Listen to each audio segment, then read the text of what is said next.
자, 오늘은 포경수술의 타입에 관해서 좀 설명을 드리려고 합니다. 포경수술은 여러 가지 종류가 있는데요. 일단 어떤 종류가 있는지 먼저 그림을 먼저 보여드리고요. 그 다음에 시작하도록 하겠습니다.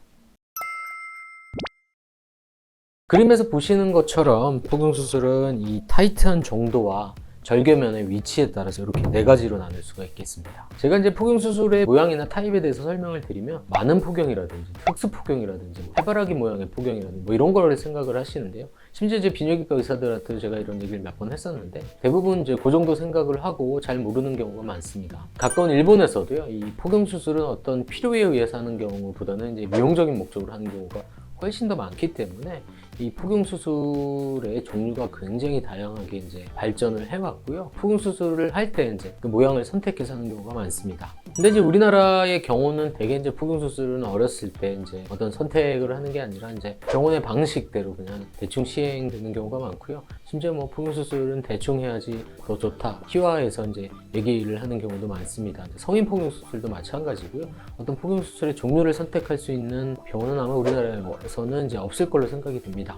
이 포경수술의 모양과 타입을 설명을 하려면 포피의 구조에 대해서 먼저 설명을 드려야 되는데요. 그림을 보시면서 설명을 드리도록 하겠습니다. 그림처럼 이제 귀두 주변을 감싸고 있는, 귀두를 덮고 있는 피부를 포피라고 하는데요. 포피도 이제 조금 더 자세히 보면 귀두와 닿아 있는 이 포피의 안쪽 면을 이너 스킨, 그러니까 내포피라고 하고요. 안쪽으로 덮이지 않는 바깥쪽 피부를 이제 아우터 스킨, 외 피부라고 합니다. 결국 이 포경수술은 귀두를 덮고 있는 이 포피의 좁아진 부분을 제거를 하고 내 피부를 바깥쪽으로 노출시키는 게 이제 포경수술인데요. 남아있는 내 피부의 정도와 얼마만큼 피부를 제거를 하는지 타이트한 정도에 따라서 이렇게 네 가지로 나눌 수가 있습니다. 제가 이제 간단하게 도표로 그림을 그려서 보여드릴 텐데요. 그림처럼 이 타이트한 정도에 따라서 아주 타이트하게 만들 수도 있고요.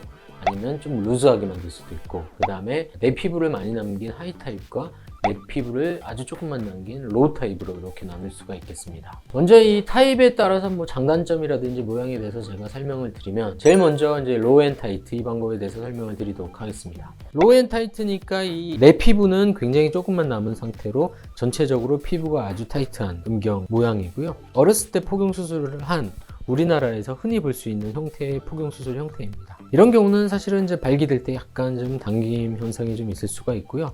발기 전의 모양은 깔끔하고 괜찮은데 발기 후에는 약간 당김 현상이 있어서 조금 불편할 수 있는 형태입니다. 두 번째 보시면 이제 하이 앤 타이트 타입인데 내 피부를 아주 많이 남긴 상태고 전체적으로 피부가 부족해서 타이트한 상태입니다. 그래서 절개가 거의 음경의 한 중간 정도까지 내려와 있는 이런 형태를 하이 앤 타이트 형태라고 하는데요. 이런 형태의 아주 극단적인 형태가 포경수술을 외 피부에서만 하고요. 내 피부를 거의 다 남겨서 흉터가 거의 성기의 시작 부분에 있는 이런 형태의 포경수술이 이 하이 앤 타이트 타입의 극단적인 형태인데, 이거는 제가 알기로는 거의 일본에서만 시행이 되고 있습니다. 이런 이제 내 피부를 많이 남기는 거는 아마 제가 알기로는 이 내 피부 쪽으로 성감에 관련된 신경이 많이 분포가 되어 있고, 이 내 피부가 많이 잘려나가 있을수록 성감에 이제 불리하다고 아마 그렇게 생각을 해서 이 내 피부를 많이 남기는 걸 선호하시는데, 사실 이게 이제 밝혀진 바는 없습니다. 세 번째로 하이 앤 루즈 타입인데 피부가 아주 루즈해서 많이 남은 형태고요. 포경수술의 흉터는 성기 한 중간쯤 나 있는 형태입니다. 이 형태가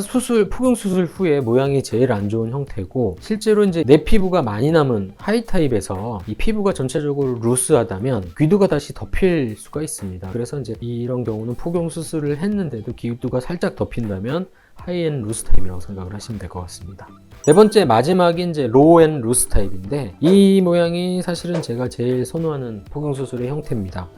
제일 권장하는 방법이기도 하고요. 로우니까 이제 포경수술 흉터가 거의 귀두 가까이에 와 있고요. 내 피부가 이제 소량만 남은 형태이고요. 그 다음에 이제 루스 타입이니까 피부는 여유가 있어서 약간 주름이 있는 이런 형태입니다. 내 피부가 조금밖에 안 남아 있으니까 귀두가 다시 덮일 염려는 없고요. 루스 타입이니까 피부는 여유가 있어서 발기 시에는 이제 당길 걱정이 없는 타입이고요. 그래서 이제 모양도 제일 괜찮고요. 기능적으로도 발기 시에 당김 현상이 없으니까 저희가 제일 선호하고 권장해드리는 모양입니다. 포경수술을 결정을 할 때 하나 더 이제 고려해야 될 상황은 이제 소대입니다. 소대. 어디가 소대인지 잘 모르시는 분을 위해서 제가 그림을 보여드리면, 소대는 이제 성기를 밀어 이렇게 젖히면 보이는 이 끈 같은 형태인데, 이 소대에도 이제 감각신경이 상당히 많이 분포가 되어 있어서 이 소대를 포경 수술할 때 제거를 원하시는 분도 있고요. 아니면 이제 원하지 않는 분도 있기 때문에 포경 수술할 때 이 소대의 유무, 제거 유무도 같이 결정을 하시는 게 좋습니다. 특히 이제 로우 타입의 이제 포경 수술에서는 내 피부가 이제 조금만 남기 때문에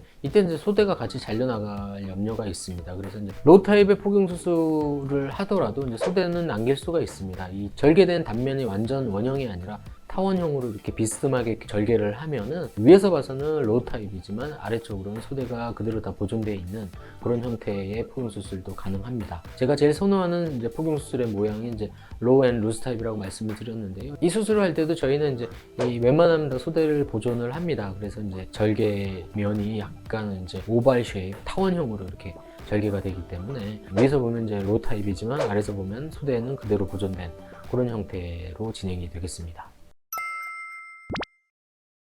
기본적으로 저희 병원에서는 이제 포경 수술을 할 때 표적음막 보존 술식을 도입해서 진행을 하기 때문에 어떤 방법을 하더라도 표적음막층은 대부분 다 보존이 되고, 표적음막이 보존이 되면 여러 가지 장점이 있는데 이제 발기시 당김 현상이라든지 그런 것들이 좀 줄어들고요. 기능적인 면에서는 표적음막 보존 술식으로 수술이 진행이 되고요. 미용적인 이제 선택의 폭이 이제 굉장히 다양하니까 포경 수술을 단순히 뭐 한다라고 결정을 하셨으면 미용적으로 이제 어떤 모양으로 이제 선택을 할지도 한번 고민을 해보시면 수술을 하는 데 있어서 선택의 폭이 훨씬 더 넓어질 것 같습니다.